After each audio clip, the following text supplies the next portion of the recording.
Bonjour à tous, bienvenue dans ce premier atelier du parcours réalisé et vente de nouvelles missions et prestations. J'ai le plaisir de présenter avec mon ami Waïb cet après-midi.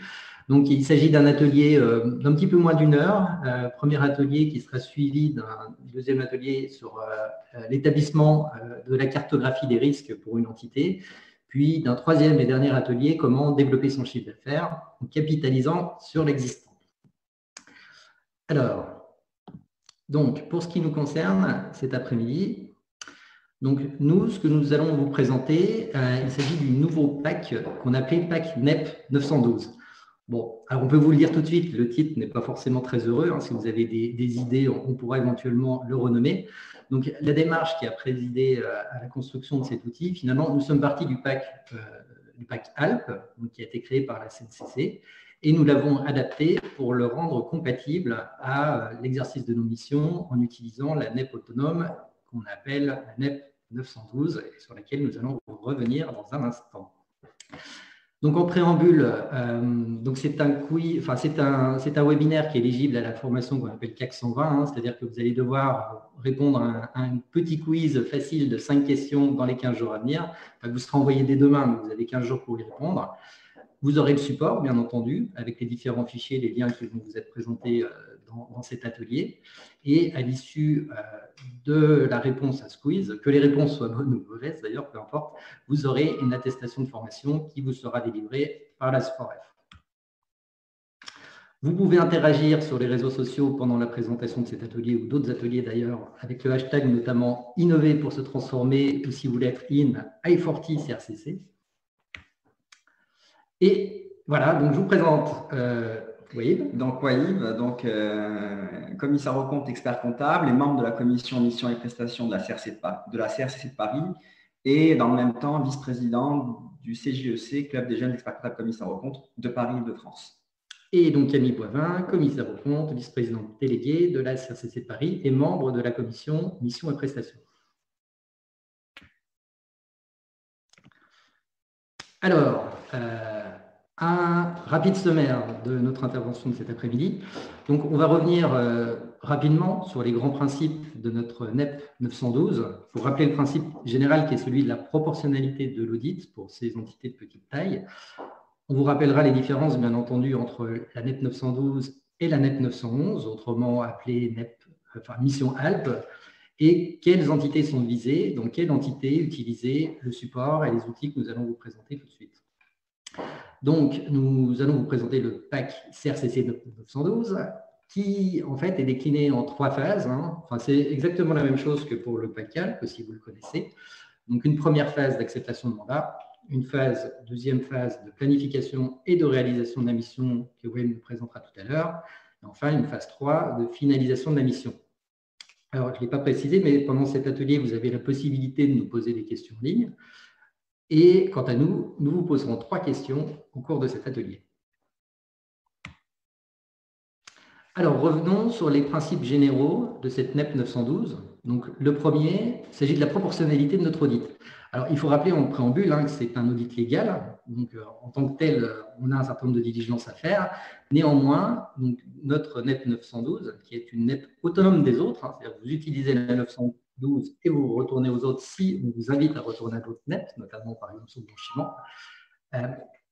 Donc, que sont nos principes généraux? Donc, c'est l'esprit critique du professionnel, c'est un principe d'importance, mais qui est ici consacré. Le principe de proportionnalité, ça passe par la mise en avant de procédures analytiques qui peuvent être utilisées comme des contrôles de substance. En fait, l'idée, c'est de dire qu'on va utiliser des procédures analytiques pour apprécier la cohérence d'ensemble des comptes. Et s'il apparaît au moment de vos contrôles, vous avez des variations significatives ou des tendances qui apparaîtraient inattendues, là, vous allez mettre en avant et en évidence des procédures d'audit nécessaires pour élucider ces variations qui paraissent, somme toute, incohérentes ou qu'il convient d'expliquer.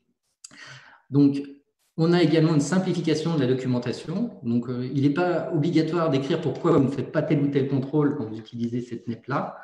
Et on va avoir sur certains points une simplification de notre plan de mission, avec par exemple plus la nécessité de distinguer entre risque de contrôle et risque inhérent, ou encore il n'est plus non plus nécessaire de matérialiser un seuil de planification. Il n'est pas interdit de le faire, notamment si vous avez des collaborateurs qui ont l'habitude de travailler avec un seuil de planification, vous pouvez continuer, bien sûr, mais ce n'est plus une obligation. Alors, nous allons vous proposer une première question. La question est la suivante. Est-ce que dans vos mandats actuels, vos mandats PE, est-ce que vous avez déjà totalement adapté votre démarche d'audit, c'est-à-dire par exemple, vous avez limité vos contrôles de substances pour utiliser davantage les procédures analytiques, vous avez mis en avant ces possibilités nouvelles d'adaptation du plan de mission, vous avez gagné du temps, vous avez changé votre démarche et repensé votre démarche d'audit pour ces mandats PE. Ou alors, est-ce que vous en avez tenu compte partiellement, c'est-à-dire vous avez adapté votre lettre de mission, vous ne demandez plus nécessairement la lettre d'affirmation au client, vous ne circularisez plus les clients et les fournisseurs dans une entité qui ferait 5 millions d'euros de chiffre d'affaires. Ou enfin, est-ce que non, vous continuez à auditer vos mandats PE comme vous les auditiez jusqu'à présent? On va vous laisser quelques secondes pour répondre à cette question et on va demander à notre régie, nous, après, de nous donner les réponses.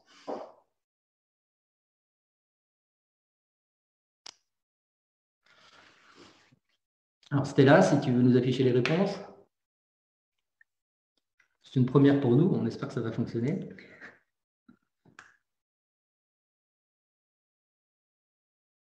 Alors, vous les avez peut-être à l'écran, mais de notre côté,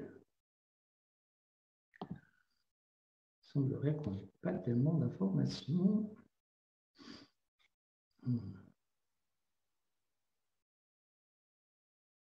Suspense. Bon, je vous propose d'avancer et puis on verra si on a les réponses un petit peu plus tard de notre côté. Ah, si, ça y est. Voilà. Alors, les réponses.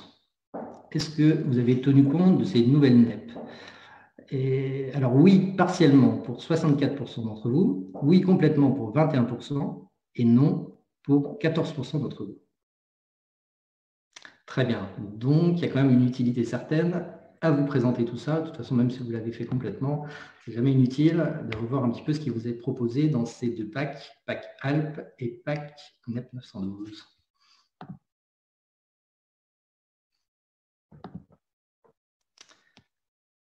Alors, bon, on rappellera rapidement les différences entre nos deux NEP qui commencent à être assez connues maintenant. Donc, les normes applicables, encore une fois, sont des NEP autonomes pour la NEP Alp 912 et 911 Alp, excusez-moi, et 912. Le rapport de certification des comptes, il est d'actualité quelle que soit la mission qu'on choisit. La durée de la mission qui est de 3 ans pour les missions Alp et de 6 pour les mandats NEP 912. Le fameux rapport sur les risques. Alors, c'est là l'essentiel de la différence entre le PAC de la CNCC et celui de la CRCC, c'est que le rapport sur le risque qui est traité dans le PAC Alp ne l'est pas dans le nôtre, puisque c'est un rapport qui ne concerne que les missions de 3 ans. Les vérifications spécifiques, elles ne sont pas toutes obligatoires pour les missions Alp. De quoi est-ce qu'on parle? On parle par exemple, des opérations de réduction de capital, de rapports sur le gouvernement d'entreprise ou encore des prises de participation. Tout ça, c'est exclu du champ des contrôles si vous utilisez la 911, ce qui n'est pas vrai pour la 912. Le rapport spécial sur les conventions réglementées, lui, n'est pas applicable pour la mission Alp. À l'inverse, on va établir ce rapport spécial, hormis dans certains cas particuliers, quand on utilise la NEP 912. Et enfin, les missions d'intérêt général, de révélation, d'alerte et missions qui sont liées au blanchiment, tout ça est obligatoire, quelle que soit la mission. Enfin, quelles missions vont être concernées par quelles normes? Donc évidemment, toutes les sociétés qui sont au-dessus des seuils à partir desquels il est obligatoire de nommer un commissaire aux comptes, on va utiliser toutes les NEP. Les sociétés dont les seuils sont inférieurs au seuil obligatoire et le commissaire aux comptes est nommé sur une base volontaire, vous avez le choix entre les deux normes. Il en est de même pour les filiales dites significatives, les filiales de petits groupes qui dépassent les seuils de 2 millions, total bilan 4 millions de chiffre d'affaires à 25 salariés. Idem pour les sociétés têtes de petits groupes, et il y a uniquement dans les entités qui nomment un CAC de manière volontaire et qui sont inférieures au seuil de nomination qu'il n'est possible uniquement d'utiliser la NEP 912. Je pense par exemple à une association qui vous désignerait de manière volontaire, encore les entités têtes de groupe autres que les sociétés qui sont inférieurs à nos seuils. Alors, une deuxième question. Là, il s'agit de savoir si vous connaissez le pack ALP de la CNCC. Alors, est-ce que vous l'avez déjà utilisé, même partiellement? Est-ce que la réponse est oui? Est-ce que non, vous ne l'avez pas du tout utilisé? Ou alors, vous ne savez pas ce que c'est? Troisième hypothèse. Donc là encore, on va vous laisser quelques secondes pour répondre. Et on va demander à Stella de nous afficher les résultats.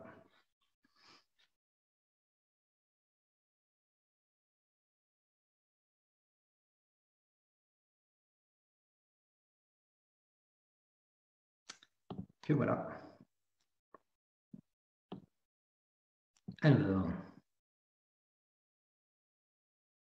On a les résultats à la première question. Et on attend quelques secondes pour avoir les résultats de notre question du moment. Stella nous dit c'est lancé. Et voilà. Alors, non, pas du tout pour 78% d'entre vous. Oui pour 16%. Et qu'est-ce que c'est pour 2 d'entre vous? Ah, c'est très bien, on va vous présenter tout ça, de quoi il s'agit et quel est l'intérêt d'utiliser ces outils.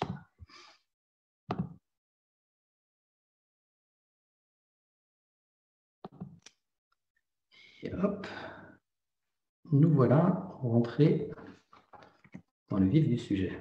Donc, alors, là, ça, c'est la page finalement de présentation. Ce sont des liens hypertextes qui permettent d'accéder aux différentes phases de l'outil et à différents exemples qui vous sont proposés.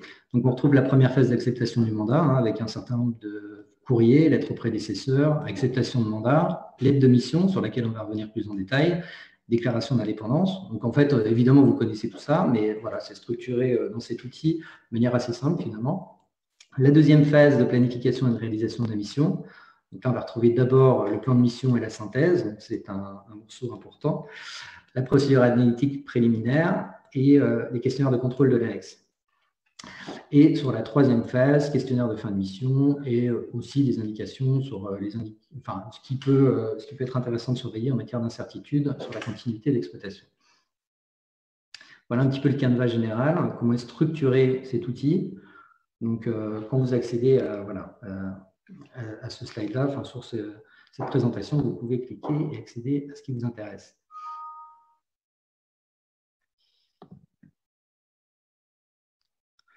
Alors, j'essaie d'enchaîner. Ça va bien fonctionner. Voilà. Donc ça, c'est une présentation. Donc ça, on l'a repris du pack ALP. Donc, comment est structurée l'approche avec cet outil? Donc, on a une piste d'audit qui se veut fiable, une démarche sectorielle. C'est assez intéressant. En fait, il y a un certain nombre de questionnaires qui vous sont faits. On a distingué, quand je dis on, c'est la CNCC, 5 secteurs d'activité pour lesquels on a un certain nombre de questions qui sont proposées pour apprécier les risques. Une interactivité totale du pack, une navigation logique, une procédure analytique sur 2 axes. Et nous, on a retiré le rapport sur les risques, puisqu'en l'occurrence, ça ne nous intéresse pas dans le cadre de la NEP 912.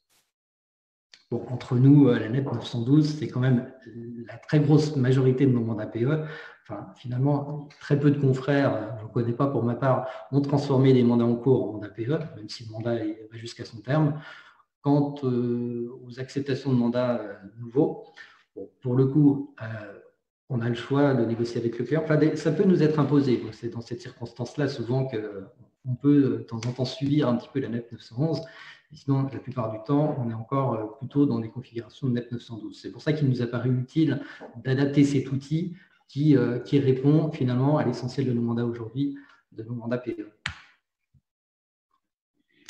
Donc, les prérequis. Les prérequis, c'est l'utilisation du pack sous la responsabilité du commissaire aux comptes. C'est évidemment de connaître notre NEP 912 et des dispositions législatives et réglementaires du code de déontologie. C'est maîtriser Excel, en présence de tableaux croisés dynamiques et de macros. Et c'est l'absence de support informatique. Enfin, en fait, il s'agit juste d'avoir une bonne connexion Internet et tout se passe très bien. Alors, première phase de notre mission d'audit NEP 912, l'acceptation du mandat. Donc, on a un questionnaire que je vais vous présenter, qui permet, qui est à compléter avant d'accepter un nouveau mandat en NEP 912. On vous a mis une petite indication. En fait, on a un questionnaire qui est à l'origine celui de la NEP Alpes, qu'on a donc adapté. On l'a aussi mis à jour du nouveau code de déontologie, ce qui n'est pas encore le cas de celui du PAC Alpes. Donc, si vous utilisez PAC Alpes, vous pouvez venir chercher le questionnaire qui vous est proposé par la CRCC de Paris. Donc, on va ouvrir ce fichier pour vous montrer un petit peu à quoi ça ressemble. Bon, c'est très simple. En réalité, ce sont des questionnaires qui sont faits pour l'essentiel sous Excel, très, très basiquement. Donc, en rouge sont les nouveaux articles du code de déontologie. Donc, comme vous le verrez, en réalité, ce sont uniquement les numéros de compte, les numéros d'articles qui ont changé. Donc, il n'y a pas de révolution en la matière sur cet aspect-là. Donc, comment est-ce qu'est structuré ce questionnaire? Rien de très innovant non plus dans l'absolu, mais au moins on a une approche assez simple, plutôt structurée, avec la prise de connaissance globale de l'entreprise. Différentes informations à renseigner sur l'actionnariat, conseil d'administration, etc. On ne va pas rentrer dans tout ce niveau de détail-là. Là, vous avez un tableau qui est intéressant finalement, parce que c'est un tableau qui permet qui est intéressant, qui permet de formaliser un contrôle qui est celui de vérifier est-ce qu'on s'inscrit dans un petit groupe ou non, et est-ce que nos sociétés filiales sont dites significatives ou non, ce qui n'empêche pas de nommer un CAC, mais disons que ça sera fait sur une base volontaire. Donc, ça permet de matérialiser tous ces contrôles dans un questionnaire. Et ensuite, je vous laisserai l'apprécier, mais donc respect des règles déontologiques, tout ça est très, très classique, somme toute. Donc, on va le redescendre très rapidement. Respect des obligations relatives à la lutte anti-blanchiment, bien sûr. Analyse préliminaire de l'existence de risques. En fonction, est-ce que vous avez rencontré les dirigeants, comment est-ce que vous appréciez l'actionnariat, le personnel, l'activité. Que des choses qu'on connaît déjà, mais qui sont structurées dans cette approche de manière relativement claire, à mon sens. Ensuite, on a évidemment, là on s'intéresse à l'analyse des critères propres au commissaire aux comptes, là encore, compétences, moyens en ressources humaines, planning, et enfin, contact avec le commissaire aux comptes précédent s'il y a eu lieu. Je dis enfin, il y a aussi formalisation des décisions d'acceptation de la mission. D'ailleurs, à ce propos, quand vous avez un nouveau mandat, il faut penser à le déclarer, ce que je ne fais pas toujours d'ailleurs personnellement, mais je vais m'améliorer, à déclarer ce nouveau mandat sur Aglaé. C'est un rappel qui nous a été fait dans une communication à la CNCC, pas plus tard qu'hier. Alors voilà pour ce premier questionnaire. Donc, ensuite, on rentre dans un sujet qui va nous intéresser. C'est là où il peut être intéressant aussi, si vous le souhaitez, d'utiliser que partiellement cet outil, c'est notamment la lettre de mission, puisque c'est une lettre de mission qu'on va pouvoir proposer à tous nos clients concernés. Donc, sur l'onglet, là, vous voyez, avant de rentrer dans la lettre de mission, je ne vous présente pas tout, mais vous avez le courrier d'acceptation de la mission, vous avez le courrier adressé aux confrères, un certain nombre de choses qui, pour le coup, sont les mêmes que dans le PAC Alpes, qui sont transposables en l'état au PAC 912 et que vous pouvez aussi consulter et utiliser comme bon vous semble. Sur la lettre de mission, en revanche, la lettre de mission sera distincte puisque, notamment, nous n'avons pas le rapport sur les risques pour la NEP 912. Donc là, pourquoi? En fait, vous avez une présentation en mode révisé. Ce n'est pas une version clean, mais qui vous seront communiquées. D'ailleurs, je vous le dis, c'est peut-être un peu décousu, mais tous ces outils-là, vous aurez tout en ligne, l'intégralité du PAC. Pour l'instant, il n'est pas encore sur le site de la SRCC. On a prévu de le mettre à votre disposition au moment des universités d'été, 1er septembre. Alors, la lettre de mission, donc là, vous l'avez en mode révisé, comme ça nous permet de vous présenter un peu les différences entre les deux PAC. Donc là, ce que vous avez en rouge barré, c'est ce qui concerne une spécificité de la mission Alpes. C'est quand vous aviez un mandat en cours que vous avez décidé, avec votre client, de transformer en mission Alpes. Donc, ça, évidemment, on l'a retiré. De même qu'on a retiré l'établissement du rapport sur les risques, puisque ça n'a pas lieu d'être. On a rajouté, en revanche, le cas échéant, les vérifications spécifiques liées à l'établissement de notre rapport sur les conventions réglementées. Alors, dans le PAC Alpes, donc, on renvoie évidemment au mandat de 3 exercices prévu par l'article L823-12-1. Attention, ça c'est un article qui ne concerne que la NEP 911 et pas la NEP 912. ça qu'on a rédigé différemment ce petit paragraphe-là pour indiquer qu'il s'agit d'un mandat de 6 exercices dans des petites entreprises. On a retiré à nouveau un paragraphe qui porte exclusivement sur le rapport sur les risques. Enfin, alors là, je l'ai surligné en bleu, c'est qu'effectivement, pour la lettre d'affirmation, on pourra le demander, mais ce n'est pas une obligation. C'est pour ça qu'on propose de le mettre plutôt sous forme conditionnelle.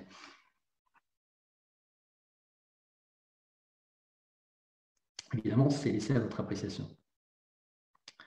Bon, là, rien de fondamental. Après, on précise qu'on pourra être appelé à faire d'autres interventions dans le cadre de missions ou de prestations, pour reprendre la terminologie du nouveau code de déontologie. Et pour ce qui concerne l'annexe, c'est simplement l'utilisation et le traitement des données. Donc là, c'est d'ailleurs pour tout ce qui concerne RGPD, ça c'est une annexe que vous pouvez mettre, quelle que soit la mission que vous faites avec votre casquette de commissaire en compte, vous pouvez reprendre cette annexe-là. D'ailleurs, c'est vivement recommandé. Voilà un petit peu pour la lettre de mission. Donc voilà, donc c'est ici qu'on avait la présentation des autres courriers qui vous sont proposés, lettre d'acceptation de mandat, etc. Enfin, tout ça sera évidemment à disposition sur l'outil et vous le trouvez déjà dans l'outil PACALP. Alors, je vais laisser la parole à Waïd qui va commencer par une question que tout le monde s'est posée et pour laquelle on a maintenant une réponse. Mais Waïb, je te laisse nous expliquer tout ça. Alors, merci Camille. Et avant de poser la question, j'aimerais ajouter, ou du moins compléter les propos de mon ami Camille. Bien évidemment, la NEP 910, réservée du coup aux petites entreprises, n'est plus applicable, qui est donc remplacée de facto par la NEP 911, 3 exercices, et NEP 912, 6 exercices. Alors effectivement, c'est une question que beaucoup de consoeurs et confrères se posent. Dans le cadre d'une mission NEP 912, d'une société commerciale, les honoraires dépendent-ils de l'article R823-12 du Code de commerce? Oui ou non? Faut-il appliquer un barème pour les sociétés commerciales qui nomment volontairement un commissaire aux comptes? On vous laisse quelques secondes avec Camille pour y répondre. Oui, volontairement, c'est-à-dire dès lors que vous utilisez la NEP 912, est-ce que le barème est applicable? Oui ou non?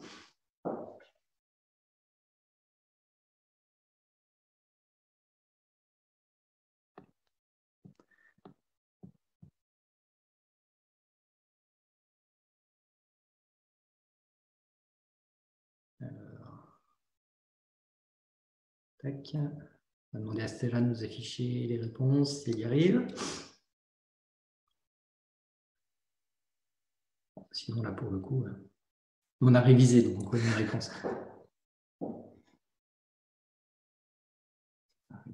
Ouais. Converser peut-être. Bon, c'est notre dernière question. Après, vous avez le droit de nous en poser à votre tour. Bon. Enfin, on aura peut-être vos réponses plus tard. En l'occurrence, la réponse est oui. Je te laisse continuer. La réponse est effectivement oui. Donc, les honoraires dépendent du barème de l'article R823-12 du Code de commerce. Le commissaire aux comptes peut, le cas échéant, conformément à l'article R823-14 du Code de commerce, demander une dérogation s'il juge que certains travaux pourraient être allégés. Mais il faut donc appliquer le barème. Donc, j'espère que vous avez eu la bonne réponse. Et si ce n'est pas la bonne réponse, vous avez bien fait de vous connecter.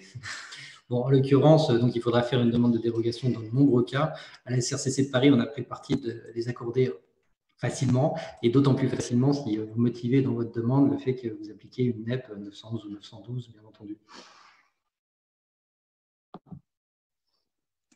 Alors, du coup, avec Camille, on a adapté le PAC du coup, de la CNCC qui a établi des travaux pour la NEP 911. Donc, nous, on a adapté cet outil pour la NEP 912. Et on a tenu compte, bien sûr, de la taille du secteur d'activité, mais aussi de la complexité de l'entreprise, mais aussi de la prépondérance du dirigeant dans les processus de décision et de contrôle, et aussi, le cas échéant, de la présence d'un expert comptable dans le dossier.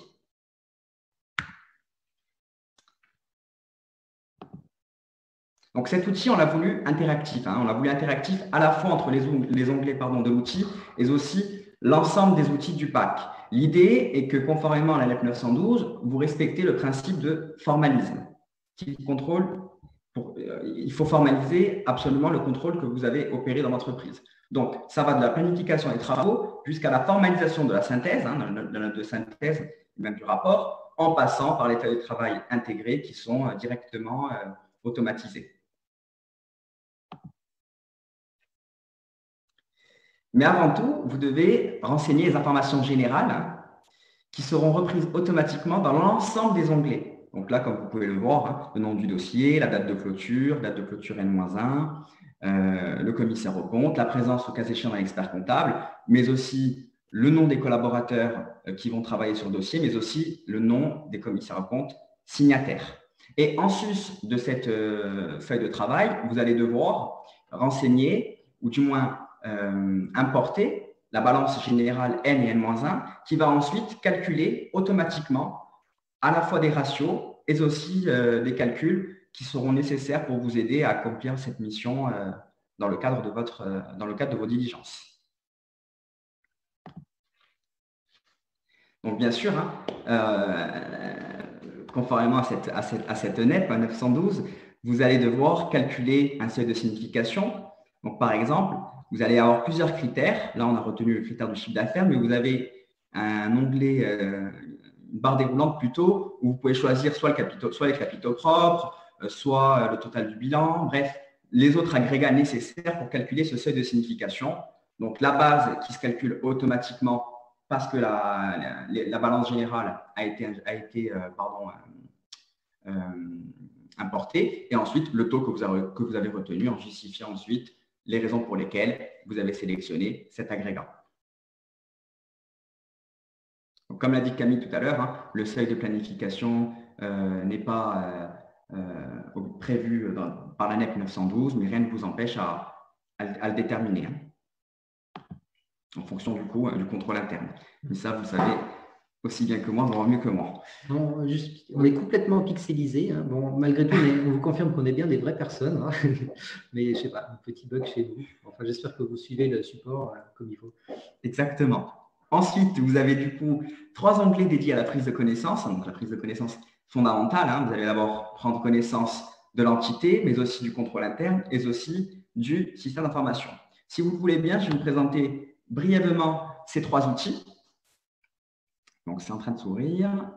Voilà. En commençant par la prise de connaissance de l'entité.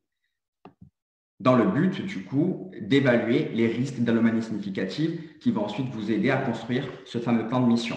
Donc là, classique, des questions relatives à la structure juridique de l'entité. Donc, nombre d'actionnaires, existe-t-il ou non des associés? Donc, on a adapté, voire rajouté certaines questions nous paraissant être importantes. Ensuite, pareil pour l'organe de surveillance et d'administration. Et aussi les entités, pour savoir si elles font partie d'un groupe, notamment, j'ai beaucoup aimé ce que tu as dit tout à l'heure, Camille, sur la notion de petit groupe, pour voir si on fait un commissaire aux comptes ou s'il y a des restructurations prévues. C'est aussi un moyen commercial de rentrer sur un dossier auquel on n'y avait pas pensé. Donc, ensuite, vous avez le secteur activité et nature des activités. Donc, il y a plusieurs questions. L'évolution du marché est-elle défavorable, est-elle favorable? La concurrence, l'activité est-elle saisonnière, est-elle plutôt binaire? Les produits sont-ils à fort degré d'obsolescence? Les clients, les fournisseurs, y a-t-il une prépondérance vis-à-vis de telle partie prenante? Est-elle partie liée? Les délais de paiement? Voilà. Donc ça, ce sont les questions et surtout la présence aussi d'un expert comptable qui peut justifier aussi la raison pour laquelle vous souhaitez demander une dérogation lorsque vous allez signer votre lettre de mission. D'accord? Donc, ensuite, voilà, il y a plusieurs questions par principe. Ensuite, vous avez le contrôle interne. Donc là, c'est pareil. Donc, élément du contrôle interne pertinent pour l'audit. Donc, avec, conformément du coup, c'est l'ancienne NEP 260, mais là, du coup, il est en reprise dans la NEP 912. Donc, évaluer du coup le système d'information pour voir si oui ou non il y a un risque d'anomalie significative et si oui, le cas échéant, quels sont les risques, quels sont les cycles plutôt sur lesquels le commissaire aux comptes va davantage effectuer de diligence sur ces cycles. Et le système d'information, et qui est plutôt sympa parce que cet outil, si vous voulez, il tient compte du secteur d'activité. Là, par exemple, vous allez choisir si vous intervenez dans un secteur du BTP, dans une holding, dans une boîte de négoce. Bref, si par exemple, vous auditez dans une boîte de service, vous mettez OK. Et là, ensuite, du coup, les questions et les données à remplir sont personnalisées. Vous voyez, c'est un moyen de vous aider à formaliser vos travaux, mais en ne faisant pas du surformalisme, puisque les questions ont été en amont triées, si j'ose dire. Oui, tout à fait. D'ailleurs, c'est ce qu'on verra tout à l'heure, c'est encore plus intéressant que ça, mais dans l'approche par les risques, pour chacun de ces 5 secteurs, on a un certain nombre de questions qui sont proposées dans l'outil, mais n'anticipons pas, nous y revenons dans une minute. Très bien. Donc là, je fais ça. Non.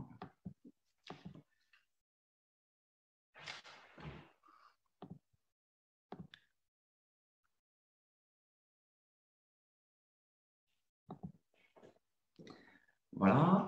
Ensuite, du coup, voilà, on y vient. Il y a les ratios qui sont directement calculés à partir du coup de la balance générale que vous avez importée. Donc, on va voir ça tout de suite ensemble. Donc là, du coup, vous avez tous ces onglets qui se remplissent automatiquement en fonction du coup de votre secteur d'activité. D'accord? Donc les heures payées, les heures travaillées, le prix de vente. Après, il y a des données qu'il faut affiner, qu'il faut remplir manuellement, mais la plupart des données se font automatiquement. D'accord? Surtout que la NEP 912, en particulier, insiste beaucoup sur les procédures analytiques. D'accord? Donc, on a tout intérêt, du coup, à comparer les données que nous jugeons importantes pour cet audit.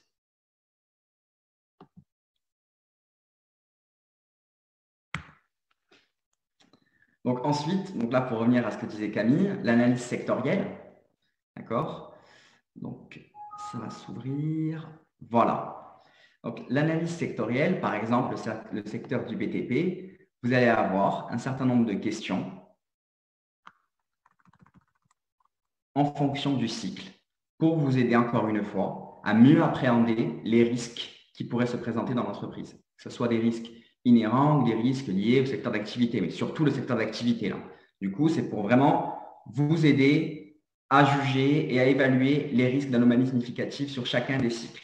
Donc là, par exemple, les questions par exemple, sur la vente, y a-t-il les travaux à l'avancement sont-ils indûment comptabilisés, mauvaise appréciation du résultat du chantier, facturation tardivement des compléments. C'est un moyen aussi de démontrer au commissaire aux comptes qu'on s'intéresse aussi aux données non financières et qu'on ne se focalise pas uniquement sur les informations financières. Et beaucoup aujourd'hui, malheureusement, de clients considèrent que le commissaire aux comptes va uniquement contrôler bêtement, sans comprendre des comptes, alors que ce n'est pas du tout ça. Donc, aujourd'hui, vous avez, avec Camille, on a travaillé sur, et merci aussi la CNCC, on a surtout adapté les questions. Là, pour le coup, ce sont les questions, c'est l'outil de la CNCC Voilà. sur cet aspect-là. Et d'ailleurs, encore une fois, les outils, que ce soit le paquet ou celui-ci qu'on vous présente pour la 912, en fait, ce que vous voulez, vous pouvez l'utiliser intégralement, vous faire du picking. Ça, en fait, c'est cette approche par les risques pour les 5 domaines qui ont été identifiés par la CNCC. Ce n'est pas inintéressant de s'en servir pour ces plans de mission, même sur des structures d'ailleurs de taille plus importante. Je vous rappelle que ce qui a été traité, c'est BTP, le retail, c'est le commerce, les services, l'industrie et les holdings. Donc, ça couvre quand même un champ assez important de nos mandats de commissaire aux comptes. Exactement. Il manque les associations, par exemple. Ça viendra peut-être un jour. Oui. Sauf qu'une asso, on ne peut pas utiliser a priori le PAC 911. Donc, oui. C'est pour ça qu'on n'a pas ces questions-là. Parce qu'effectivement, l'association n'est pas prévue par la loi, par l'augmentation des seuils. C'est toujours les seuils de la SARL qui s'appliquent. Non, c'est pas ça. Non. Oui, effectivement, les associations sont hors du champ de la loi Pacte. Maintenant, en fait, la 911 ne concerne pas les associations, alors que la 912 peut concerner les associations qui nommeraient un commissaire aux comptes sur une base volontaire. C'est-à-dire, si c'est une association qui a plus de 153 000 € de subvention dans l'année, il y a désignation d'un commissaire aux comptes de manière obligatoire, et là, on est obligé d'utiliser toutes les NEP, mais pas celles ciblées, c'est-à-dire pas les 2 NEP autonomes 911 et 912. Très important ce qu'il vient de dire. Merci Camille.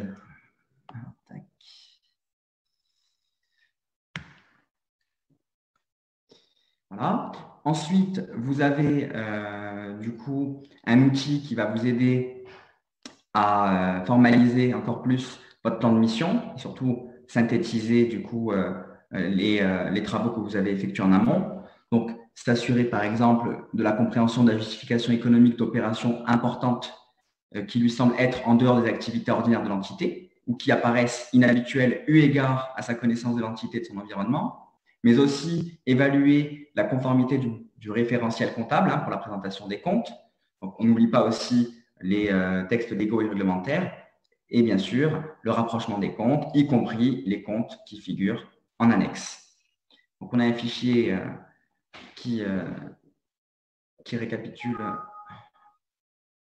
ce que je viens de dire. Voilà, donc vous avez un certain nombre de questions pour vous aider. Voilà.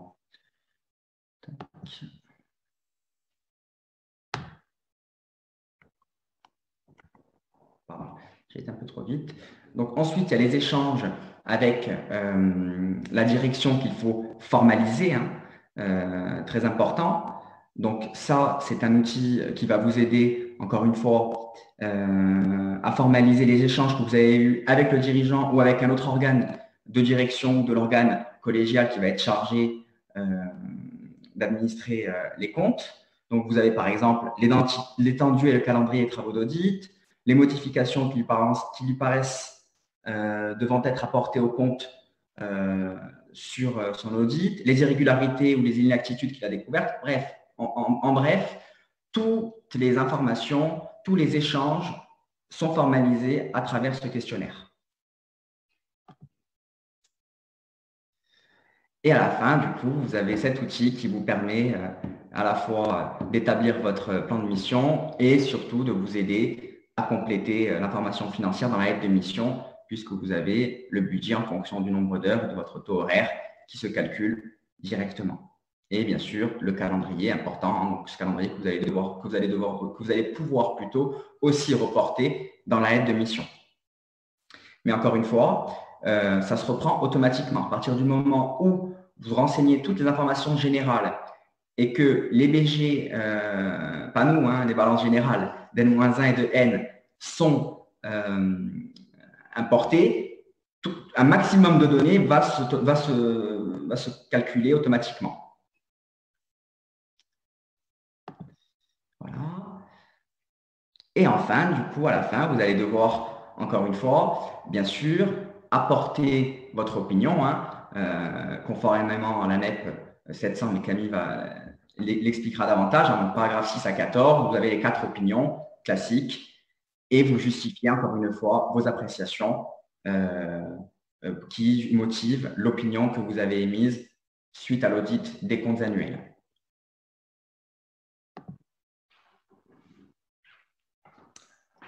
Ensuite, vous avez un outil, d'accord, qui va être alimenté, encore une fois grâce aux imports, pour calculer des agrégats sur plusieurs années, pour connaître notamment la solvabilité, la santé de la boîte, pour voir si oui ou non il y a une incertitude, par exemple, sur la continuité d'exploitation, très important parce que cette mention, ou du moins ce paragraphe, doit figurer sur le rapport le cas échéant.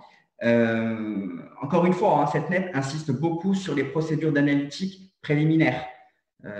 C'est très important de calculer les ratios et les comparer d'une année sur l'autre et on trouve que cet outil va vous aider à aller plus vite parce que ça se calcule directement. D'accord ? Vous avez uniquement N-2 à N-4 à renseigner manuellement parce qu'on peut apporter uniquement 2 balances.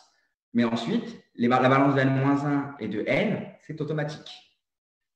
Et ensuite, à la fin, vous avez une évolution automatique du chiffre d'affaires sur plusieurs années qui vont vous conforter, notamment sur la continuité d'exploitation qui pourrait ne pas être compromise si la courbe augmente de manière significative. Pas forcément lié au chiffre d'affaires. Bon, très bien. Non, effectivement, en fait, ce qui est sympa, c'est la restitution que vous allez pouvoir utiliser dans une synthèse, dans un support à rendre au client. Voilà, effectivement, là, il y a l'évolution du chiffre d'affaires, mais ça peut être autre chose. Voilà. Ce n'est pas parce qu'effectivement, il y a une baisse du chiffre d'affaires que la société est en difficulté et qu'on doit déclencher la procédure d'alerte. Mais c'est à vous ensuite d'adapter en fonction de la connaissance que vous avez sur le dossier, d'adapter l'agrégat que vous souhaitez voir comparer graphiquement d'une année sur l'autre. Alors, une fois que vous arrivez au terme de vos diligences, donc évidemment, vous allez établir votre rapport sur les comptes annuels.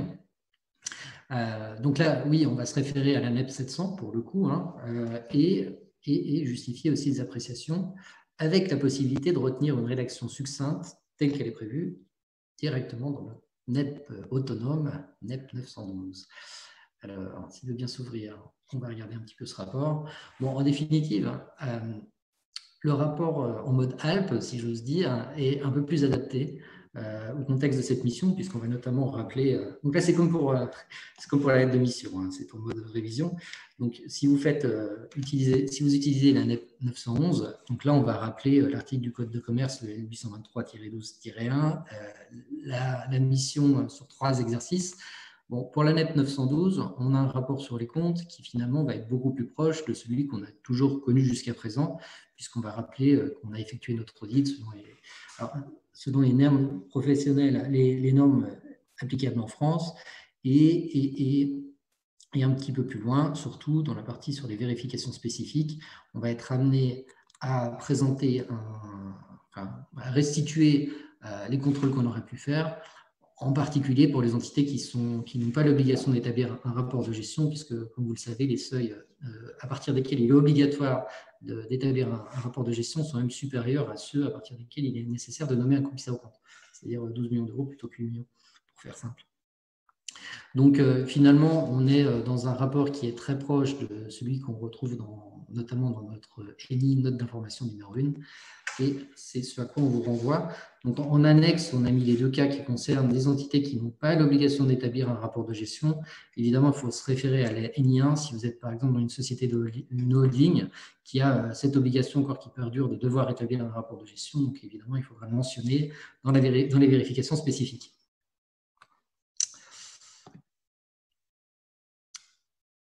Alors, donc évidemment, comme on est à l'issue de la mission, on va compléter notre questionnaire de fin de mission, qui est pour le coup assez intéressant parce qu'il revient sur la démarche d'audit qu'on met en œuvre pour appliquer cette NEP, comme celle d'ailleurs de la 911, hein, avec cette notion de primauté, si je puis dire, des revues de cohérence. Donc, c'est ce qui est mis en avant dans ces premières questions, hein.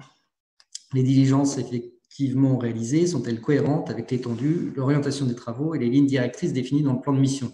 Donc là, on va retrouver finalement cette importance d'utiliser les procédures analytiques.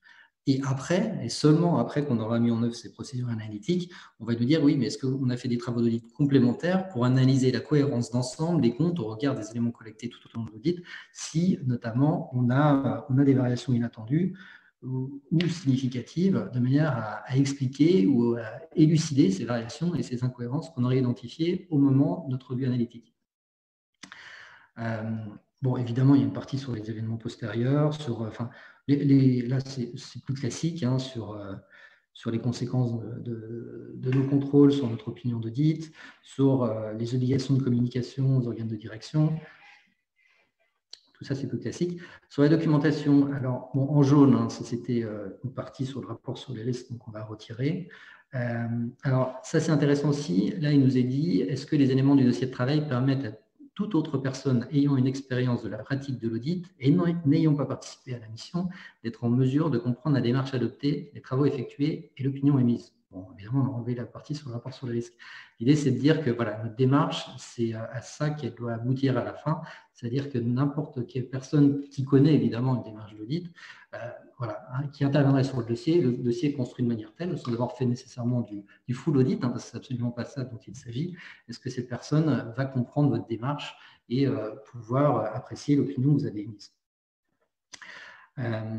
Bon, les autres questions sur la documentation sont finalement assez sommaires, hein, puisque vous avez davantage de liberté sur cette partie-là quand vous utilisez ces 2 NEP. Sur la supervision, alors là, on met l'accent sur la nécessité d'une intervention du commissaire aux comptes signataires sur toutes les phases de la mission, de la prise de connaissance, à la revue du plan de mission, de la lettre de mission, etc. Enfin, sur finalement la supervision, mais par le commissaire au compte signataire lui-même. Sur la partie sur les comptes annuels, donc bon, là, ce sont des questions finalement très classiques, hein, là rien de très novateur. Puis sur le rapport, donc le rapport c'est pareil, rien de neuf. Et donc là on enlèvera dans le pack 912, mais dans le pack Alpes, on a aussi 2 questions spécifiques sur le rapport sur le risque, qui n'ont pas lieu d'être ici, naturellement. Alors, dernier outil, bon, pour la phase 3, donc là on nous propose des exemples d'indicateurs sur la continuité d'exploitation. Bon, là pour le coup, ça a un intérêt un petit peu plus relatif dans la mesure où ça ne se présente pas sous la forme d'un questionnaire, mais simplement, c'est quelques idées finalement, enfin quelques points de vigilance qu'il faut avoir en tête. Bon, là, si vous avez des collaborateurs, enfin la personne qui intervient sur le dossier qui est un peu moins expérimentée, bon, ça lui permet d'avoir ces quelques points en tête. Maintenant, voilà, donc vous apprécierez. Ce n'est pas inintéressant, mais ça vous aidera moins dans la démarche de guide, bien évidemment. Donc, c'est des indicateurs de nature juridique qui doivent attirer l'attention opérationnelle et financière. Alors, voilà un petit peu, donc c'est une présentation assez générale, hein. Enfin, l'idée, c'était... alors, pas forcément que vous vous appropriez l'outil tout de suite, parce qu'il faut l'utiliser. L'idée, c'était surtout de vous présenter un petit peu ce qu'il y a dedans, ce qu'on a adapté pour le rendre, pour le transposer à l'application de notre NEP 912. Cet outil, encore une fois, il sera mis à votre disposition en version clean, si vous me passez l'expression, sur le site de la SRCC aux universités d'été. D'ailleurs, si vous voulez approfondir ces questions-là, donc il y a 2 ateliers d'1 heure et demie, un petit peu plus long, hein, qui vous être proposés au moment des universités d'été. Le 1er septembre, qui portera sur l'actualité post-PAC, c'est-à-dire notamment toute la doctrine qui est sortie depuis l'année dernière, que ce soit la commission d'études juridiques ou la CNP, parce qu'il y a eu un certain nombre de réponses qui ont été apportées. Pas plus tard que le 26 juin, vous avez de nombreuses réponses et précisions qui vous sont apportées pour l'application de la NEP 911 que vous allez retrouver sur Sidonie, sur le site de la SNCC. Par exemple, je vous donne un exemple, hein, il y a un certain nombre de sujets qui ont été traités. Faut-il contrôler le rapport spécial du président dans les sociétés dans lesquelles on a un mandat NEP 911, rapport spécial du président sur les conditions réglementées? En l'occurrence, la réponse est non, même sur les informations chiffrées. Mais je vous laisse prendre connaissance de ces publications-là qui sont intéressantes et qui seront développées et précisées de manière plus large, hein, parce qu'on va traiter toute l'actualité de l'année le 1er septembre. Et il y aura à nouveau un atelier sur, cette fois-ci, le pack Alpes, donc plutôt le support, enfin la version adaptée à la NEP 911, mais comme je le co-présente, je vais aussi parler de la 912 à nouveau, de manière un petit peu plus approfondie. Donc, si vous voulez, si ça vous intéresse, vous avez cette liberté de vous inscrire à ces 2 ateliers, sachant que les ouvertures aux inscriptions ne sont pas encore ouvertes. Enfin, on n'a pas encore ouvert les inscriptions, mais ça le sera très vraisemblablement dans la semaine. Vous pouvez noter, hein, c'est au Palais des Congrès les 1er, 2 et 3 septembre prochains, avec les mêmes parcours CAC et les mêmes parcours que vous connaissez. C'est donc un événement qui est organisé par les 2 CRCC de Paris et Versailles et bien sûr l'Ordre des experts comptables de Paris. Voilà, je ne sais pas si on a quelques petites questions ou pas. On a finalement 5 minutes d'avance, mais c'est très bien. Vous allez pouvoir faire une petite pause si vous voulez continuer sur un autre atelier de ce parcours ou d'un des 2 autres parcours. Libre à vous de choisir. Et merci de votre attention. Merci de votre attention, effectivement. Et donc, je vous souhaite un très bon après-midi, à défaut de questions. Au revoir à tous. Au revoir.